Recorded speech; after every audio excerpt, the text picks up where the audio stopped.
capture him someplace. He's pretty busy, but if you can capture his Hide someplace. I apologize for interrupting the celebration, great guy. but the But life must go on. business meeting of the Pasadena City College Board of Trustees has to be brought to order here.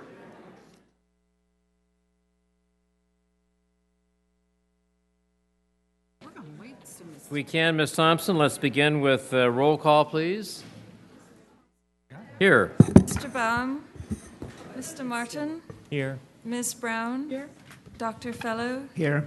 Dr. Mann, Present. Ms. Waugh, Present. Mr. Soto.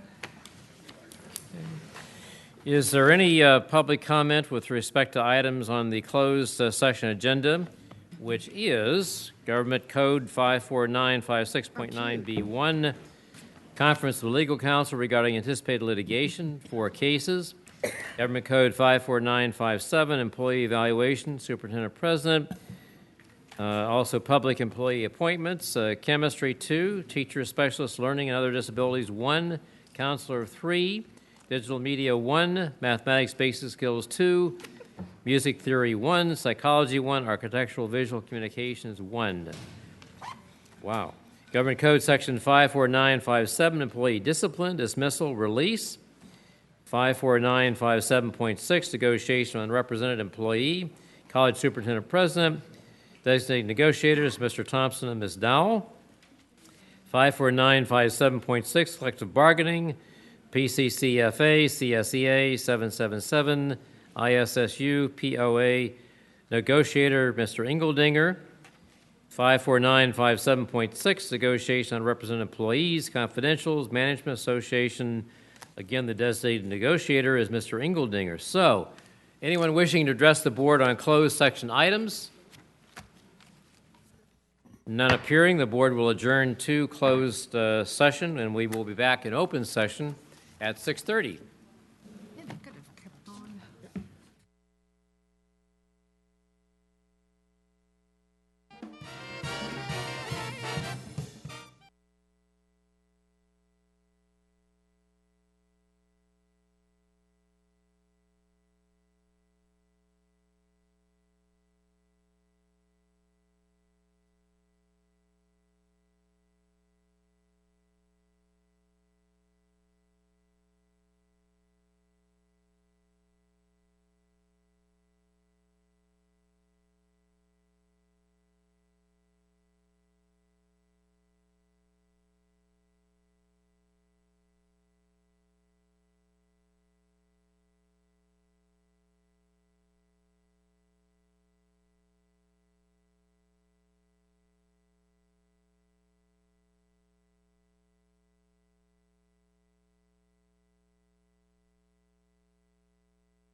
The Board of Trustees is back in open session. In the closed session, there was action taken that's resulted in one reportable item, and that is the following.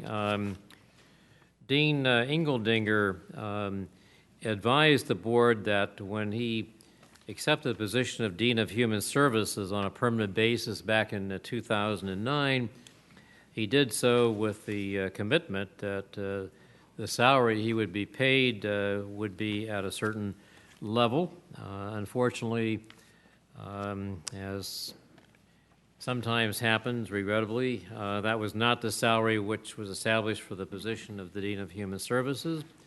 And so this has been brought to our attention, and the board has reviewed this along with the council and advice of council, and satisfied not only that Dean Engeldinger reasonably expected his salary would be greater than it has been, but also that he has performed at a level that exceeds the existing job description for Dean of Human Resources. And therefore, the board in closed session agreed unanimously to pay Mr. Engeldinger the extra amount of money that he was entitled to receive, which amounts to a total of $31,744 for the last 2 years. So that is the reportable action that was taken. Did you tell him that his retirement has been rescinded too? Yes.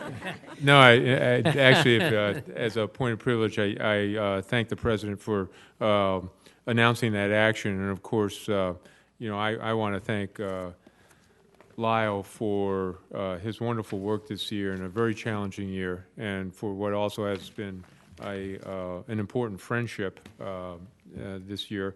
And of course, actually, Lyle is in a special class. He is actually not a retiree, so he has not gotten many of the event parties, So, but this is our opportunity to thank Lyle sincerely for his service to the college. Well, thank you, Dr. Roach, and thank the board very much.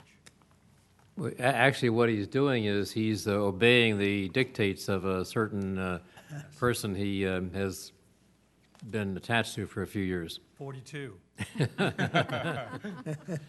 Namely, come back to Northern California. Okay, let's have the Pledge of Allegiance, and if we could ask Mr. Soto to lead us in that, please.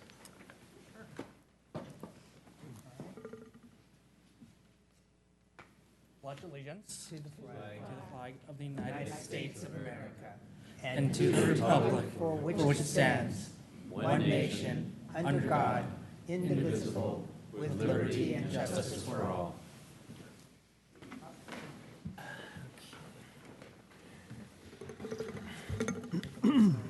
The first item of business we have is the approval of the minutes of meeting number 12, our regular business meeting of June the 1st of this year. Are there additions or corrections or questions with respect to the minutes? If not, motion to approve. Second. It's been moved and seconded. Are there any questions or comments, et cetera? If not, advisory vote. Aye. All in favor say aye. Aye. All opposed, motion carries. The next is introduction of guests. Anybody have any guests they want to introduce? Okay. Announcements, recognition, the Board of Trustees. Mr. Baum? I've been appointed to the state's Post-Secondary Education Commission. It's the coordinating body between all the intersegmental groups, the UCs, CSUs, community colleges, and the independents. We had a meeting yesterday and today in Sacramento, and we're trying to help take advantage of this crisis of the state budget, which we're hoping we'll have a state budget by the end of today, to advance some reforms and develop a comprehensive agenda, a vision for higher education in California. So I'll keep the board apprised of that. Number two is I had asked at a previous meeting, to have a review of the policy with respect to the student fee. After consultation with Dr. Rocha, we withdrew that from the agenda at this meeting, and we will be revisiting that at a future meeting. Okay. Dr. Mann? I've been invited by the Little Hoover Commission to participate in a meeting they're having the 22nd of June on community college governance. So I will be attending that. There's about, 10, 11 trustees from across the state who are invited to do that. Very good. Ms. Wah? I think most of you probably already know, but Dr. Gary Woods, who was the superintendent from San Marino, was just hired to, and he's going over to Beverly Hills to be their new superintendent. And San Marino now has a new superintendent, Lauren Kleinrock, who was the principal for the high school. So hopefully we'll get a chance to meet him soon. Okay. Dr. Fellow, any announcement? Ms. Nothing tonight, Brown? thank you. Nothing. I have a couple of things. One, I attended Saturday at the gymnasium here in the GM building, the middle school robotics competition in Pasadena Middle Schools, actually sponsored by the Pasadena Educational Foundation, and Dr. Rocha was there for a part of it.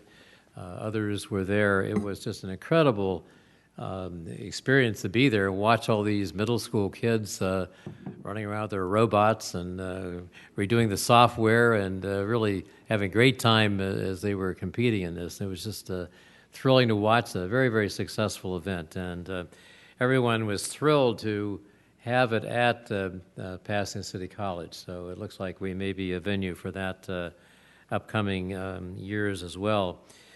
Second, we got this announcement at the college about reading skills and speed reading programs for children and adults. Dr. Roach, why don't you take a moment just to highlight some of that for us so that people are aware of what it is that we're offering, or maybe others.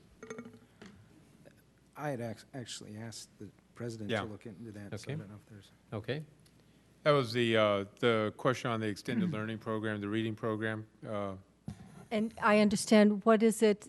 Just to highlight what we're doing, it's just an amazing program. It's I understand. offered this summer in Arcadia and on campus. They got 3 programs for 4-year-olds through entering second graders, phonics, comprehension, independent reading, and then you go on to 2 programs entering third graders, entering 4th and 5th graders. Correct. It's amazing. This is the Institute of Reading Development. We have been very fortunate to partner with them for more than a decade. They run an exceptional program. The instructors are all teachers, credentialed teachers that do work for them during the summer. We do, as you've mentioned, hold classes here at the main campus. We also contract with Arcadia Unified to hold classes out there. And it is a program that does start with pre-kindergarten. It does run up through adult for those individuals that, for instance, are going to law school and want to learn how to speed read so that they can maximize their time in classes. So it's a very good relationship that we have in place. I know the president, David Soloway of IRD, very well, and they are based out of Northern California. So. Great, thank you. This is sounds like a tremendous program. It is. Well, I'll comment Okay. that my family's participated in the program at Arcadia, and very grateful we're doing that kind of thing out in the community, like at Arcadia High, and it is an exceptional program. Thank you. Yes. Arcadia rocks, let's face it. Arcadia rocks. Not sure we have to go quite that far, but one other thing I just wanted to call everyone's attention. As you're probably well aware, we've renamed the Hall of Fame and Court of Champions in honor of Dick Ratliff, an alumnus of PCC and a very well-known person in the community. He wrote a letter to us and just said, I thank you and the Board of Trustees for the honor of having my name on the entrance to the PCC Court of Champions. Quite frankly, I was overwhelmed. I've chaired this project for many years and still promote it whenever possible. Recently told a friend that of all the leadership opportunities I've experienced over the last 50 years, this one means the most to me. My family and I thank you, Dick Ratliff. So I wanted just to share that with all of you. Okay, Dr. Rocha. Yes, thank you, President Thompson. My report has to do with the theme of commencement. And earlier I reported to the trustees and to the executive committee, and I report for the record that, given the theme of commencement and graduation, that Community College Weekly published this morning the top 100 community colleges in the nation for granting associate degrees. And we've always been in the top 100. Last year, we were 73rd in the nation, which is pretty good. This year, we came up 30 spots, and we're 43rd in the nation. And, you know, as I say in a thumbnail, you know, we're working under our educational master plan, which if you just boil it down, is we're going to keep working until we're number one.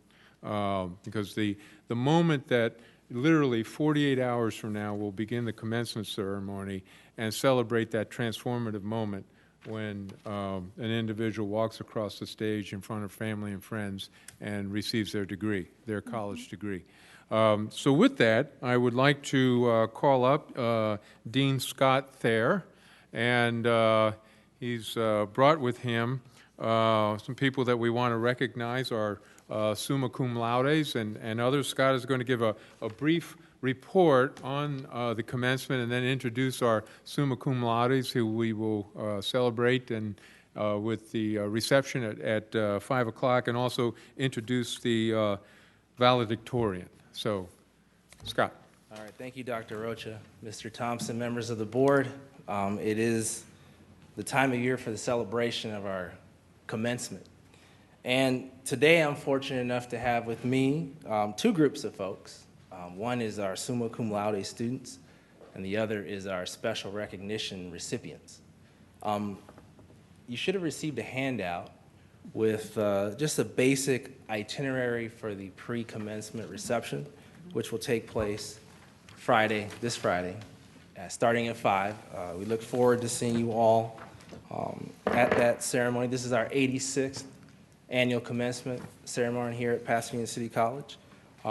I provided just some brief information about the ceremony. Who our speaker is Dr. Ramon Cortines, former superintendent of LA, San Francisco, Pasadena, amongst many other things. And so we have, this year, we have 566 students participating in commencement. We average about 535, so it's a little bit up. About 1,600 graduates this year total, so that number is rising as well. Sometimes we see a dip just because of the 2 years. We'll get a flux in the beginning, and then we'll see them out 2 years later or so. So our participation is where we'd like to see it. We have this year 25 summa cum laude students. These are the 4.0 students. So throughout their career here at Pasadena City College, they've only received A's. And so that is quite an accomplishment. We have 3 with us this evening, and I would like to have them come up. The 3 that we have tonight, we have Aaron Hamachi, Kara Mang, and then our student who will be delivering the valedictory address, Marina Anthony. So if I could ask them to come on up.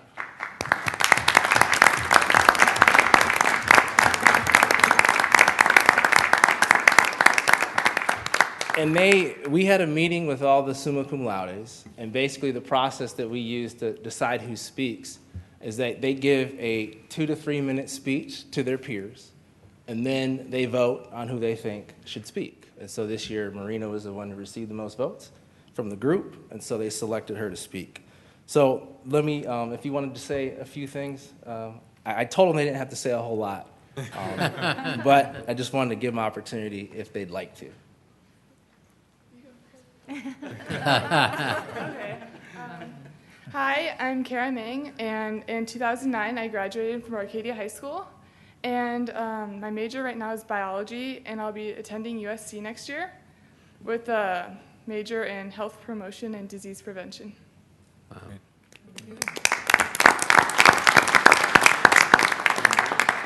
My name is Marina Anthony. I am valedictorian, and I am graduating from PCC and going to UCLA, and I am a history and political science major, and hopefully will graduate in honors and go to law school, hopefully.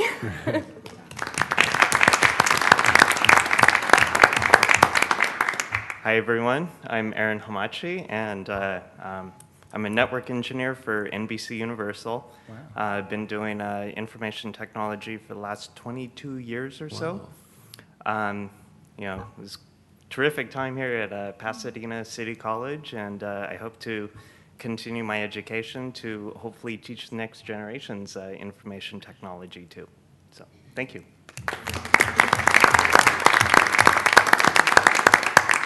So these are three of our outstanding students who've done an outstanding job while they were here at PCC, and we know that they will continue to do wonderful things. So they'll be available Friday to have more interaction, take photos, etc. But I just want to thank them for coming out and just being recognized today. Thank you. Mr. Thompson, could I ask if Maria and Aaron would tell us what high school they went to?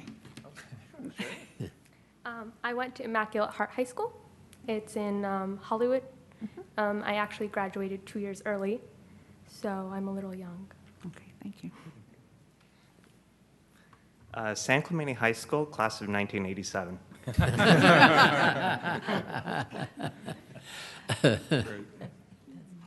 So those are our summa cum laudes for 2011.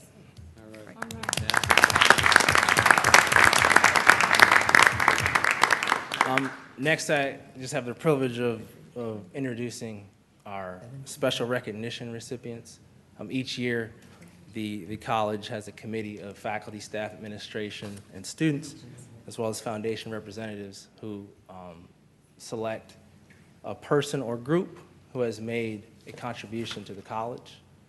And this year, we have our campus community representative who's with us this evening, and that would be Miss Shirley Burt. All right.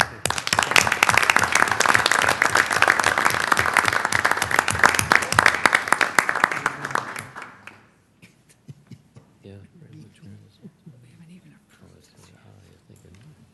You can just go to high and I can figure it out.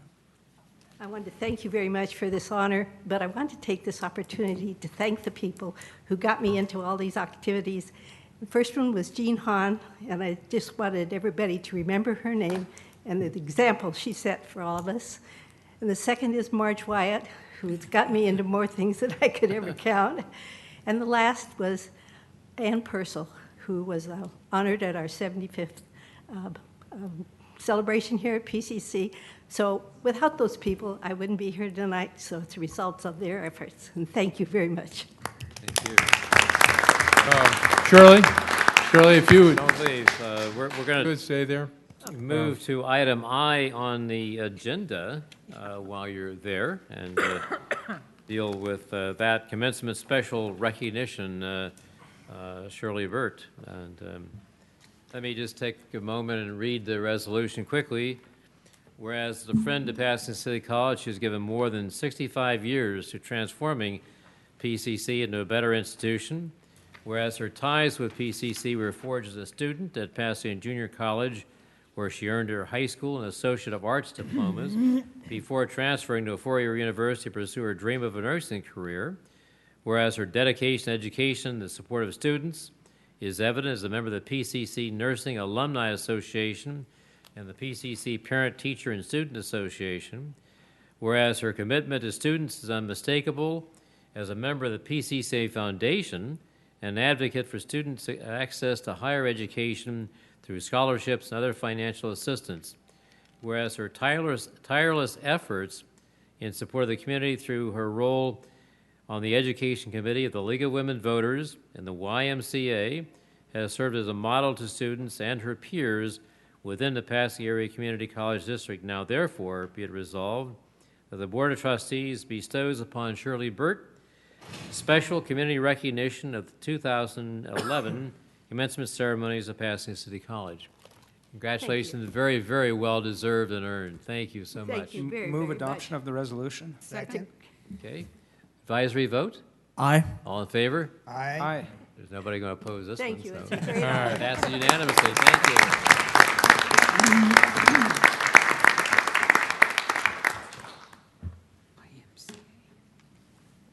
The second individual or organization is the special recognition for the campus. This year, we've had, as we've heard earlier, 87 retirees. And so the committee thought it would be appropriate to recognize the PCC Retirees Association, not just for their work this year, but for the work they've done the past 20-plus years working with the retirees. The president of the Retirees Association is Harry Kawahara. He's unable to be here this evening, but I believe the former president, Dick Chamberlain, is here, and if he could come up to the podium. Okay. Welcome.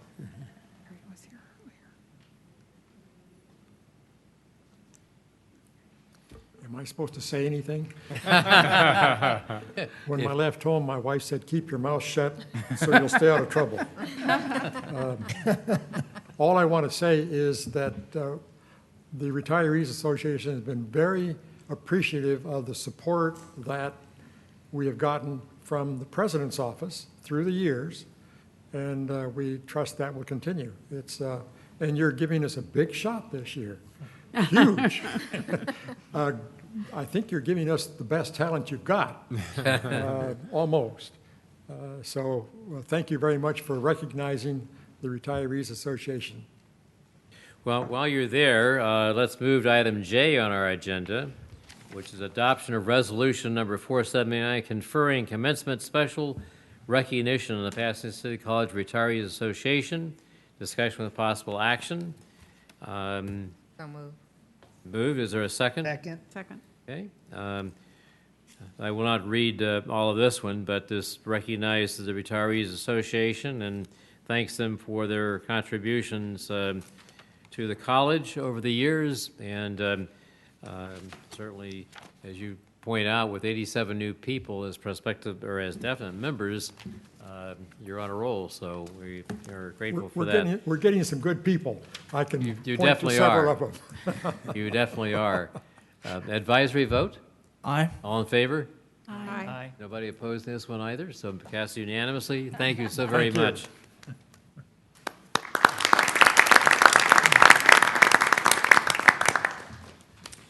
So we look forward to seeing you on Friday, 2 days away, and for another successful commencement ceremony. Thank you. Thank you, Scott. My report. Okay. Shared Governance Representatives, Ms. Hammond? We had our last AS meeting for the 2010-2011 board last week, and so the 2011 and 2012 board will resume their meetings, over which Ashley Jackson, the new AS president-elect, will be presiding.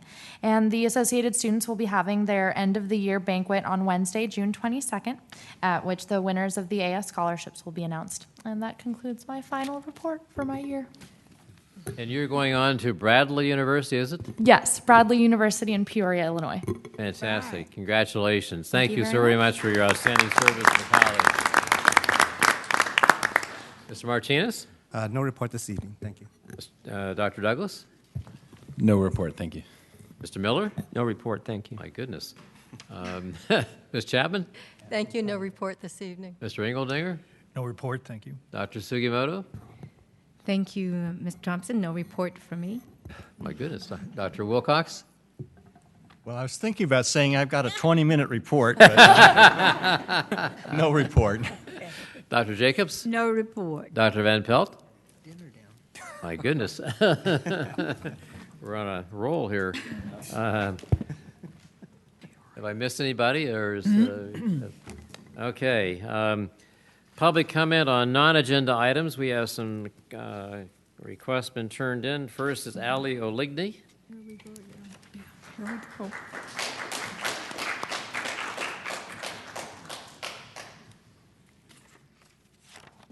Everybody, I want to say thank you for the chance to address the board. I'm here tonight to speak on a couple of issues that I know are personal to me, but I think also reflect concerns of students across the campus. The first one, and the reason I came tonight, was the student activity fee, because I wasn't able to be here at the last meeting. I just wanted to speak to the personal academic benefit that I had from this fee. I participated in the Borders of Diversity conference on campus, and It consisted of 5 panels of students. The topics range from English literature to social issues, and we had a keynote speaker here as well. I believe Dr. Rocha was in attendance, and I just wanted to speak to, I believe it was Trustee Martin who was concerned that there was an academic benefit from the fee, and I just wanted to state that. I've heard criticism at the past meetings from some of the board members of this fee, and I understand concerns, but I've also heard that board members are in favor of this fee and supportive. So I would like to ask that those board members who do support the fee, please do speak out for the students, because we would love to hear your voice and hear your support, even if you are supporting it behind closed doors. So there's that. Also, I've heard criticism of the fee in terms of how the money is being spent. And now this goes back to a topic that I commented on at the beginning of the school year, which is the budget, the college's budget. And my biggest concern is that the kind of scrutiny that's potentially going to be afforded to the student activity fee is not necessarily being afforded to the college's budget. And my greatest concern that I haven't had a chance to address before is the $35,000 that was allocated to conducting interviews at the Westin Hotel. This concerns me because I know that we are about to face financial crisis and classes have already been cut from the fall semester. And so I just wanted to ask where the interviews for the presidential candidates were held, if the same kind of funding was allocated for those interviews, and just where the interviews were conducted.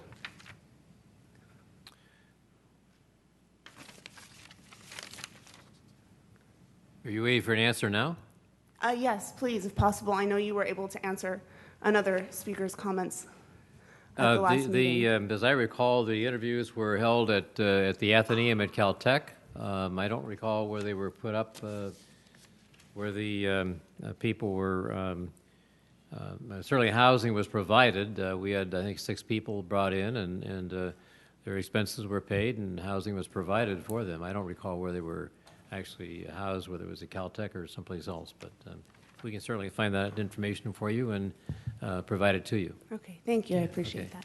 But this is a standard practice. If you bring people in for interviews, you have to pay their expenses in coming in, and so that includes hotels and sometimes airfare, et cetera. So the next speaker's card we have is Jocelyn Silva. I think it's Jocelyn Silva.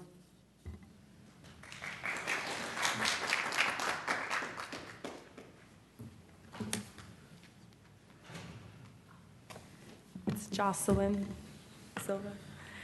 Good evening. My name is Jocelyn Silva, and I'm one of the officers of the PCC Feminist Club. I came also to talk about the student activity fee and how it's benefited our club. So the student activity fee helped us out put on 2 great events this semester. Feminist Coming Out Day held in the Circadian. In the beginning of the semester was an event in which we had a panel of speakers come and talk about their experiences with feminism.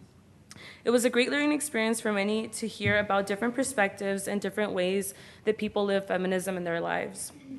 Another event we had was a pro-choice rally held by the Mirror Polls recently, in which we gave out information on abortion mortality rates all over the world, STI prevention, and pregnancy prevention. This fee has given us the opportunity to share our passion of gender equality with others in our community. And these events have brought us closer to our members and to the student body as a whole.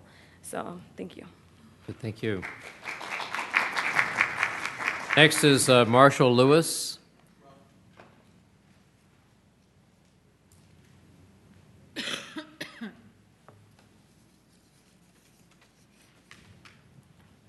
First of all, thank you for allowing me to address the board, and good afternoon. And I'd like to thank you all for your continued support. Without the things that you do here, our college experience probably wouldn't run as smoothly as I feel it's going right now.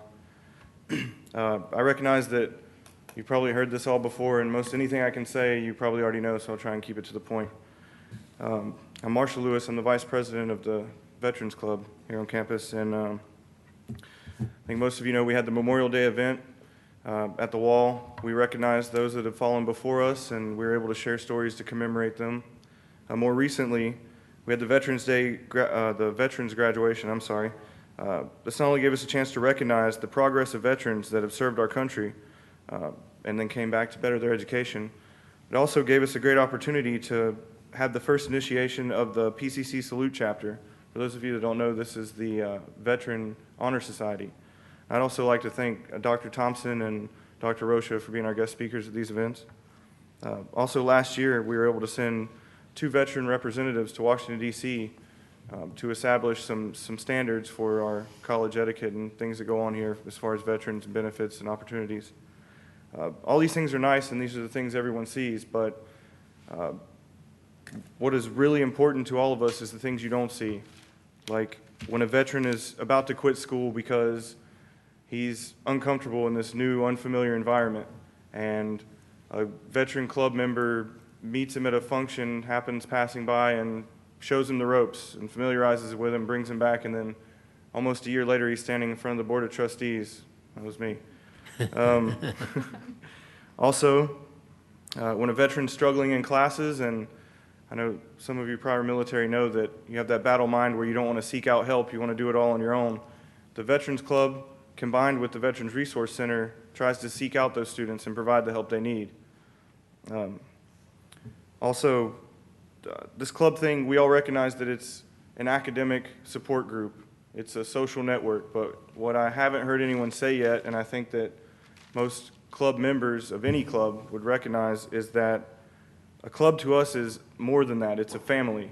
And I think that clubs are probably the most influential thing that shape our college experience. Thank you. Thank you.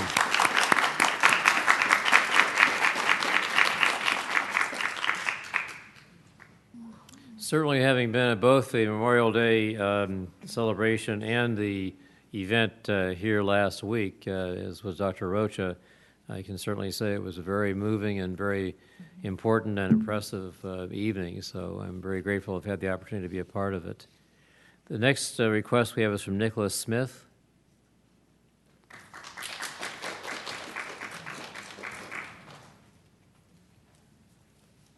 Hi.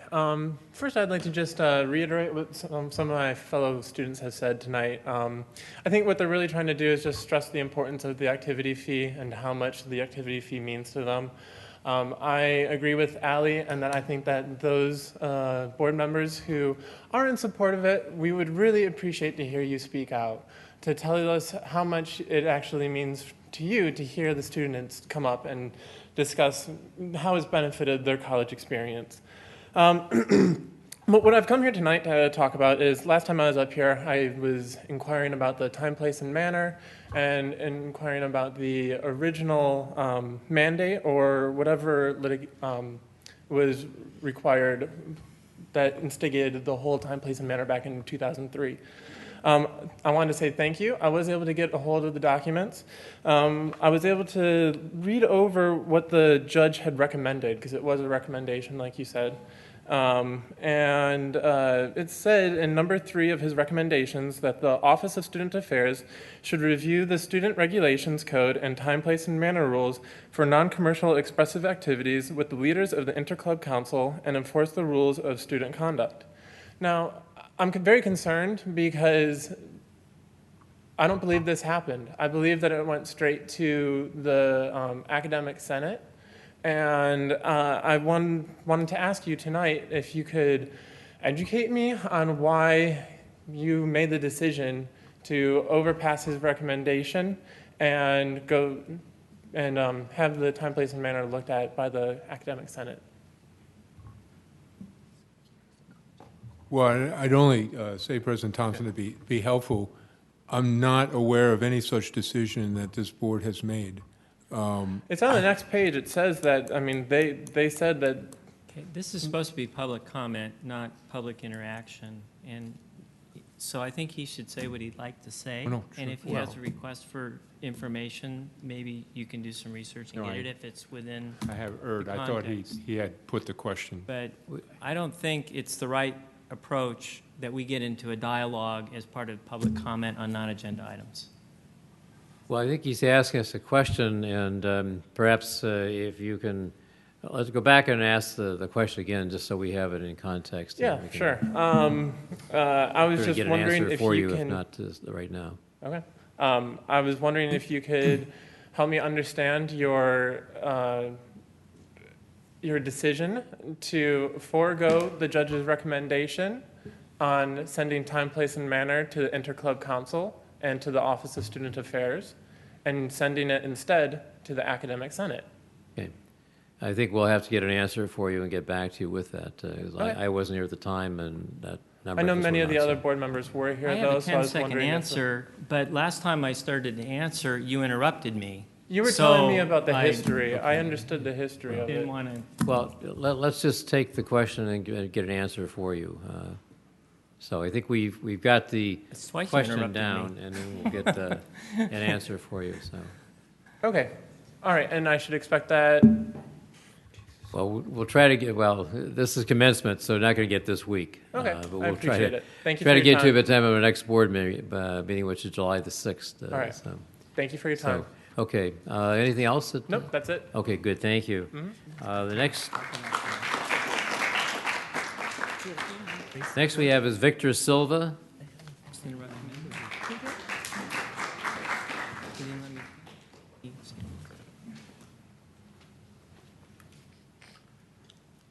Good evening. Thank you for the opportunity to speak. Since y'all have decided to move the student activity fee as an agenda item to July 6th, I will shortly voice my opinion a little bit about it today, but I'll also be here on July 6th. So I come today as a concerned student first and foremost about the student activity fee. The student activity fee not only brings about cultural awareness, but global awareness, connecting people of all walks of life. With events like Big Gay Prom, Feminist Coming Out Day, AB 540 forums, and other events by Mecha, Puente, just to name a few. So if y'all want your students to become global citizens of the world, you wouldn't give this any other thought but to keep the fee. So just short and simple. Thank you. Thank you. And again, just as a point of clarification, which the rules allow, just for the benefit of the students. Sure. I proposed a modification to the policy, and after consulting with Dr. Rocha, we put it at a future meeting. I can't guarantee it's going to be at the July 6th meeting because I personally won't be here at that meeting, but it will be announced publicly when it will be on the agenda so that students are alerted if when it comes back for review. But Dr. Rocha is working with staff to evaluate and develop some recommendations. Okay, thank you. Anyone else wishing to address the board on non-agenda items? Okay, let's move on then to approval of the consent items. Is there a motion to approve? So moved. Been moved and seconded. Are there specific items that anyone has questions about? I think we should, I want to pull the one on the hiring, the P item. Which is what? 110. 110P. The request to have 110P dealt with separately. Any other items to be dealt with separately? Is there a motion to approve and seconded? Advisory vote? Aye. Aye. Do we have a motion? Did you get the motion? Yeah. Yes, we have Okay. moved and seconded. So I didn't hear I didn't hear the motion. all in favor say aye. Aye. Okay. Now, Mr. Baum, you want 110 taken up I separately? just want to give the administration opportunity. We're approving another round of terrific hires for our faculty, and I want to hear a little bit more about them and what we can look forward to in the faculty at PCC. I appreciate that, Trustee Baum. We have,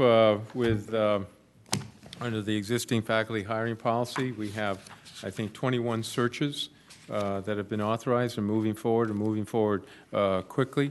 Those searches call for 2 levels of interview and then a final recommendation to me. I've interviewed all the candidates that we've forward, as has Vice President Jacobs.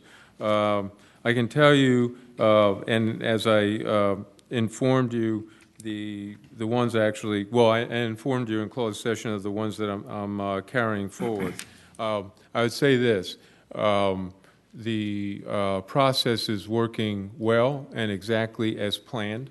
I think Vice President Jacobs and I can vouch that the appointees so far have been absolutely brilliant and are a diverse pool of bright new faculty who come in and do wonderful things in teaching and learning with our students. We're going to continue the process in this way. Vice President Jacobs and I are working very, very closely to make sure that the pools, are, and all of the compliance issues are scrupulously adhered to. As we complete the appointment recommendations and the appointments, we are working on, I think, a robust orientation program that will include a formal presentation of each one of the candidates, an introduction of each one of the candidates to the Board of Trustees. So that's where we are. And I want to make a comment, too, is that to my understanding, there's no other district that's in a position to be able to do so much hiring and recruit. And the pools, I understand, are very robust. There are a lot of people want to come work and teach at PCC. Yeah. Well, I think that it's almost, in some ways, an embarrassment of riches. And President Martinez and Jackie and I were meeting today over just that problem, that we had so many outstanding candidates that we wanted to hire more. So, and we're working on that issue.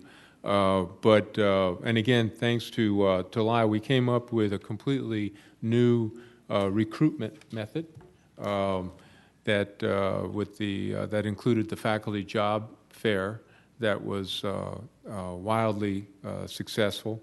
As one example, as I think I've related to you, and I think is Dean Olivo here, who supervised the counseling. I think, how many candidates did we have just for the counseling positions? 500 applications just for the 3 available counseling positions. The search committee did brilliant work. I interviewed all 3, and they are just will just be absolutely astonishing additions to the faculty. So the process is working well, and we will do a formal introduction of the candidates. And I think Vice President Jacobs and I want you to know that that all of the candidates that we will recommend to you will be at this high standard that the faculty have set with this search process. So, did I cover it okay, Jackie? Yes, you did. So I'll move approval of 110P, the consent item. Is there a second? Second. Been moved and seconded. Any further discussion? Advisory vote? Aye. All in favor say aye. Aye. Opposed, motion carries. The next item on the agenda is item G, adoption of resolution number 477 to authorize interfund cash borrowing. Discussion with possible action. Dr. Rocha? Yes, for this, this is a routine action at this time of the year, but I will turn to Vice President Van Pelt, who will elaborate and offer the item for your consideration and approval. This is essentially an insurance policy for cash flow, that in the event that the state does not provide resources in a timely way, that we can meet our obligations, both in terms of payroll and vendor payment.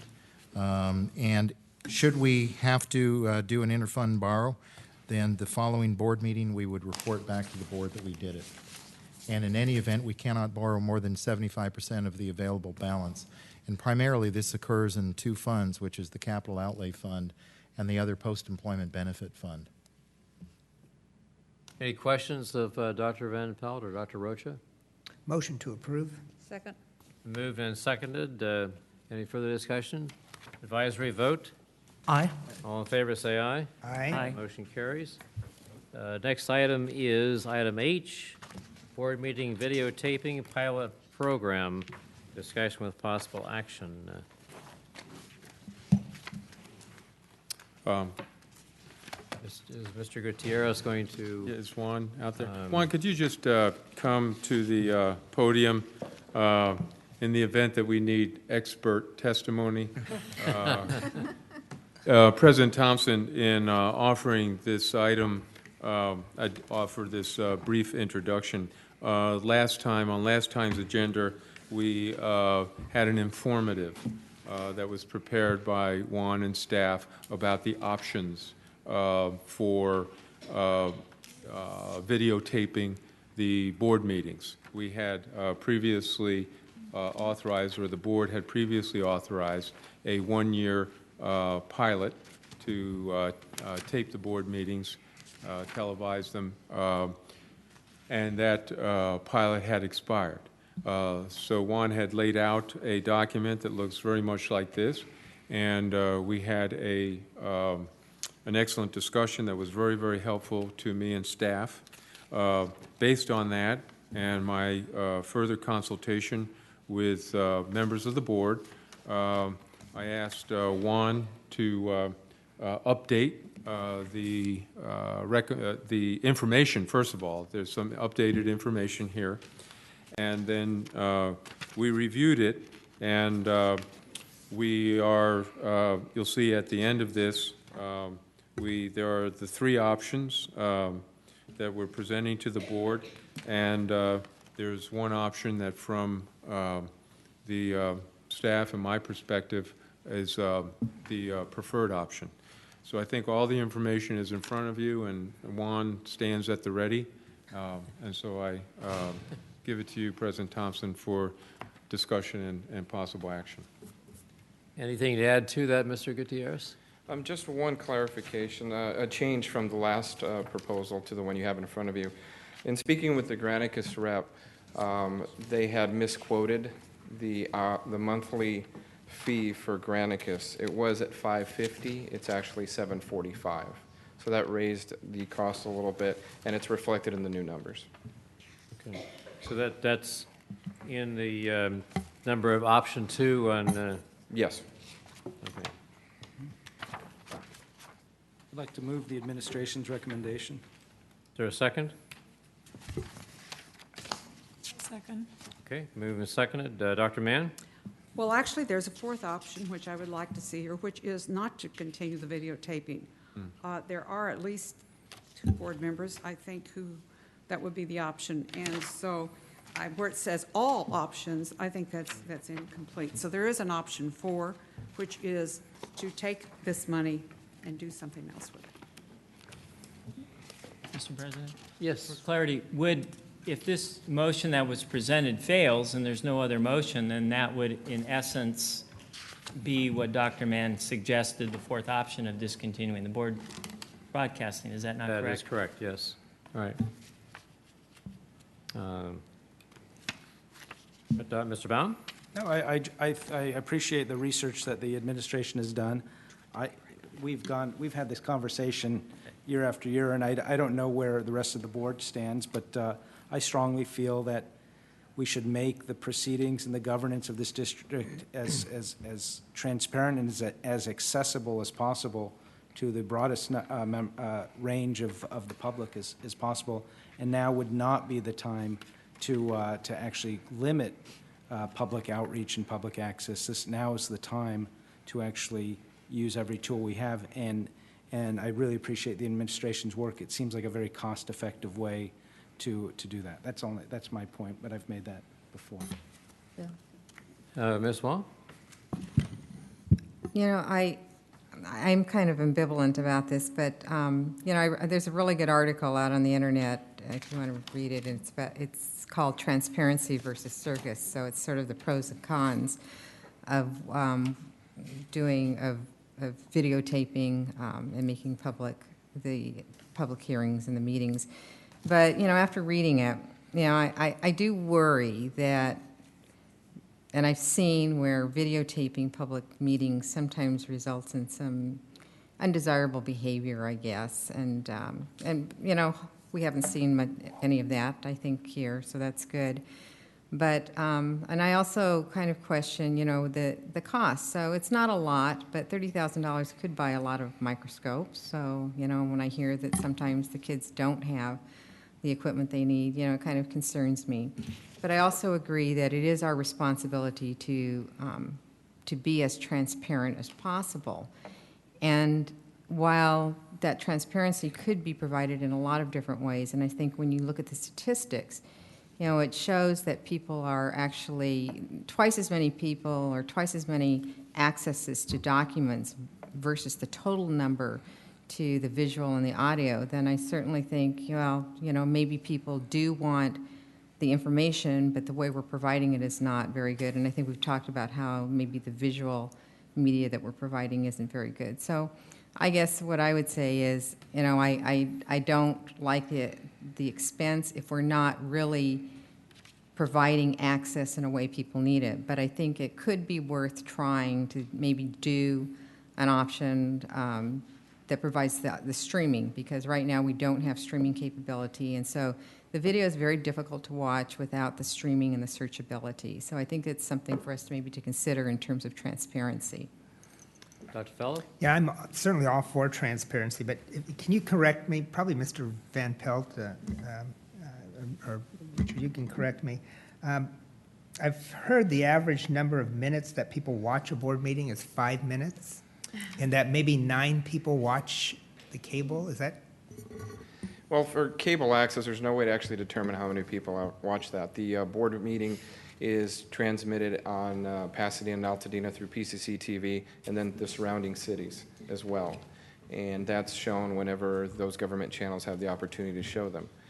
As far as the average viewing time of the video, Google Analytics did say that the 1,500 and so views that we've gotten that I shared with you last meeting, the average time is 5 minutes. Now that can mean a whole host of things, that maybe they're frustrated with the load time, or maybe it's something that they just fast forwarded to where they wanted to go, and if they have a very fast computer. So there's a few reasons for that, but yes, it's about 5 minutes.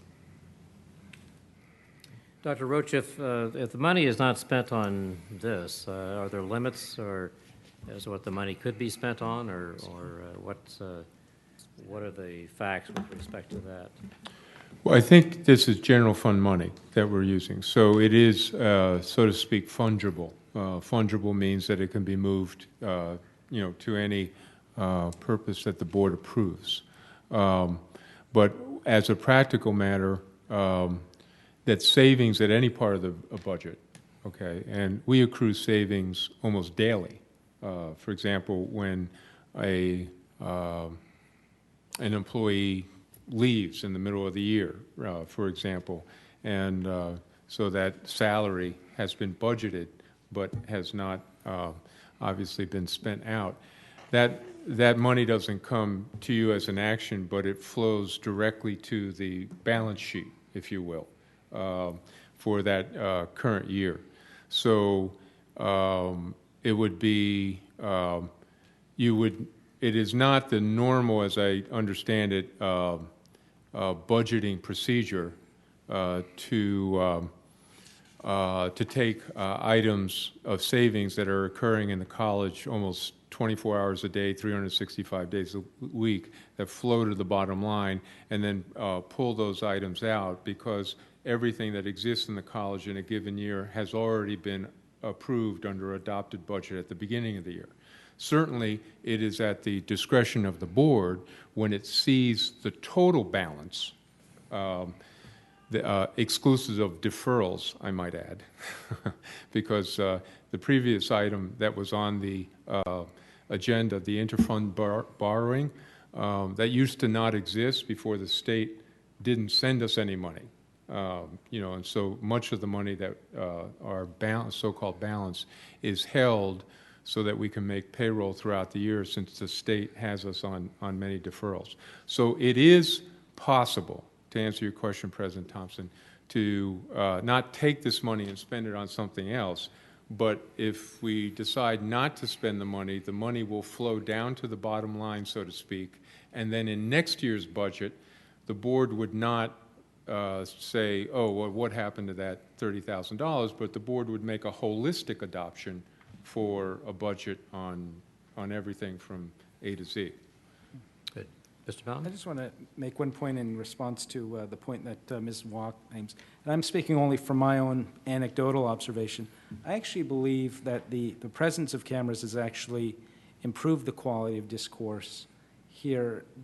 My sense was before there were cameras, There would be a lot of folks that would come to the table and make very kind of, not a lot, there were occasional folks who would come to make all kinds of accusations or unsubstantiated allegations from the podium. And now that they've been recorded, I think that provides an incentive to say, wait, you're being recorded. You have to be held accountable for what you say from that podium. And I think that has actually improved the quality of discourse at the meetings. Dr. Mann? Well, I'm just repeating what I said at previous meetings, but actually, if you look at these Google Analytics statistics, unique viewers means 571 people actually viewed the board video or the audio cast. Is that not correct? That means 571 different people, not 2,200, but The like 500, I'm sorry, the 571 unique viewers in that slide actually talk about unique listeners to the audio cast only. Well, that's the audio cast Yes. only. Okay, Yes. so some people listen more than once, and we don't know of the people looking at the board viewers, how many people went back more Unique than once? viewers, no.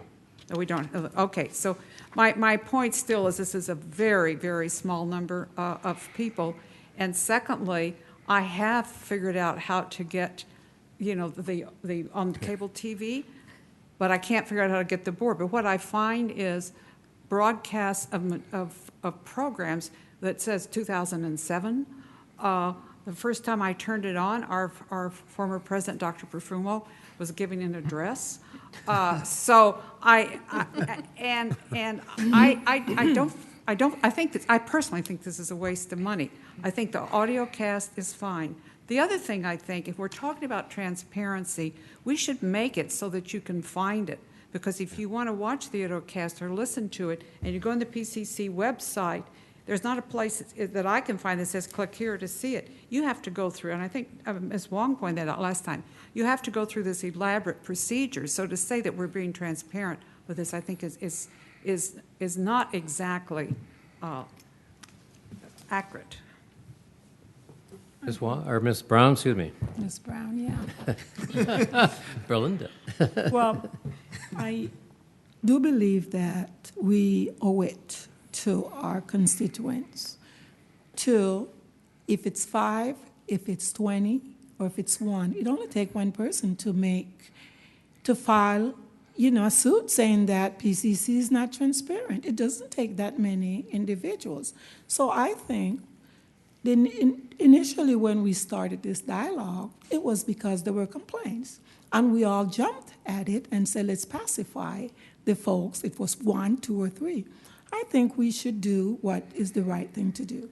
$30,000, we could do a lot of things with, or maybe not. But the fact still remains that transparency is important, and we need to dot our I's and cross our T's. And that's my take on that. Mr. Soto, do you have your hand up? Thank you. I think there's something to be said about transparency and having these videos available online where everyone has access to them. There seems to be problems with the cable broadcast, and perhaps they're out of date. But having them accessible to the public so that they can go reach them at any point in time, I think is a good service to have. I think if this is going to be done, the option which we're going with, I believe, is with the Granicus option, correct, Dr. Rocha? I think if it's going to be done, might as well be done with a Granicus option so that there can be some viewing of it, so that people don't have to sit through the whole meeting and watch it. Maybe that is why they're only going 5 minutes, because they can't find what they want. And I'll say too, if ultimately this fails, I would hope that this board would reconsider the amount of money and try to ensure that money gets used in a productive way. But like I said, I think there's something to be said about transparency and being able to say we are trying to put our information out there and what we do out there to those that we serve in the community. Mr. Martin? First point of clarity, is it option 2 that the motion is? Yeah, Okay, I somehow missed that, so I appreciate that. I'm going to be very brief and I was trying to refrain from commenting too much, and I'm certainly going to try to refrain from getting passionate about it.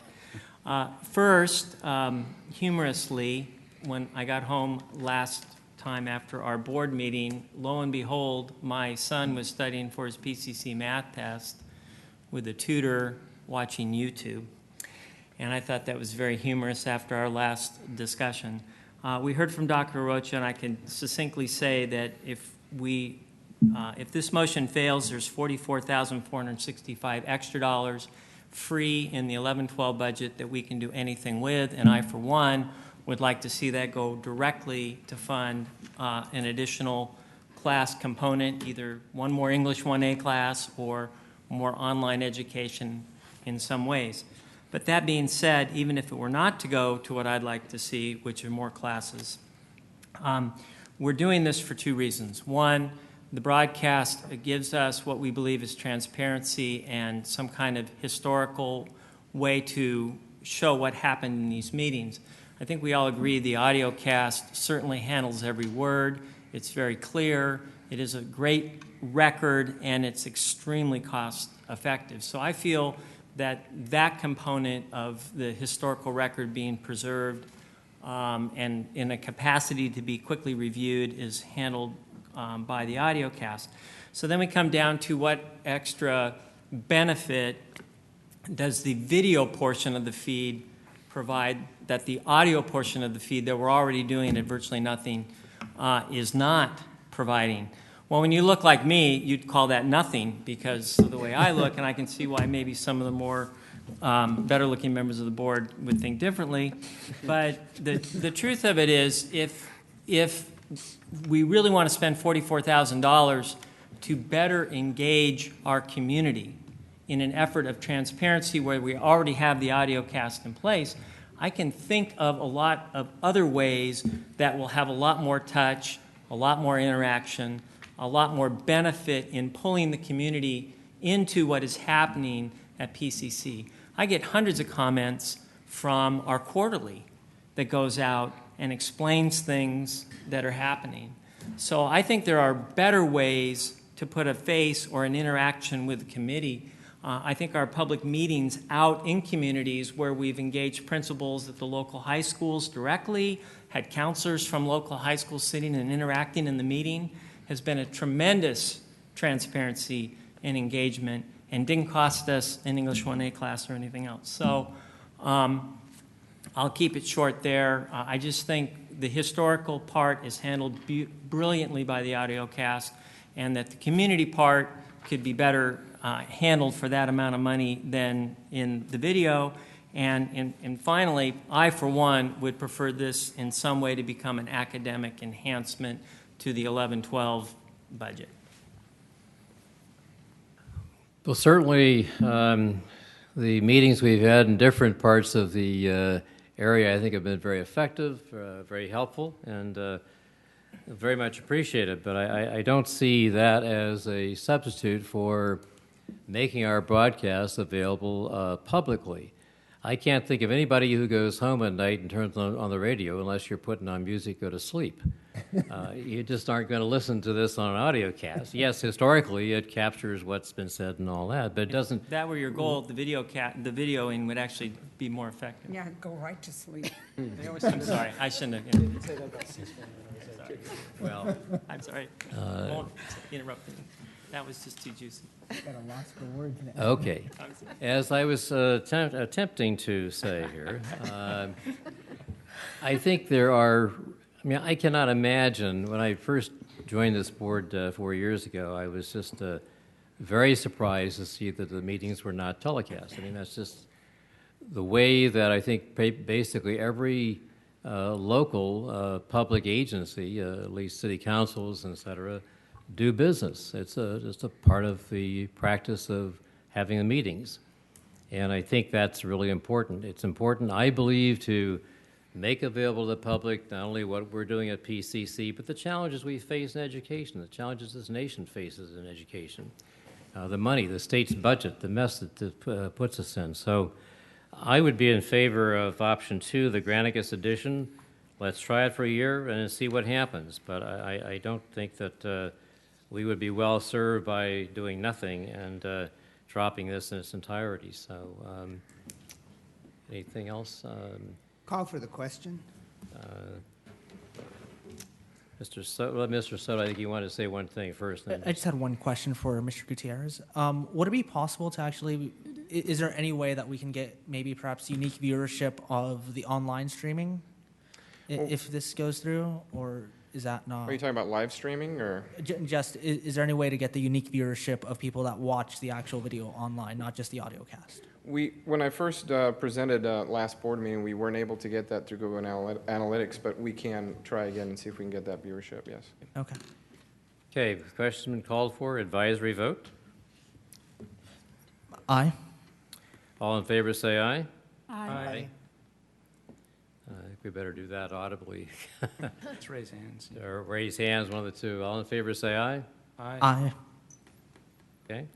1, 2, 3, 4, 5. All opposed? No. Motion carries 5-2. So, okay. We, I think, are close to the end of our agenda for the evening. We have future board meeting dates: July the 6th, July the 20th, August the 3rd. Have we set a date for a retreat yet? No, we haven't, So President we got to do that. We were looking at the month of August as a possible time to do that. So. Well, why don't, I still haven't polled all the members to see what the best moment would be. So let me do that, and I'll report back at the next meeting. Okay. Future agenda items, anybody have anything to say? I won't be here for the July 6th meeting. Okay, if nothing further, then I think we are adjourned. Thank you very much.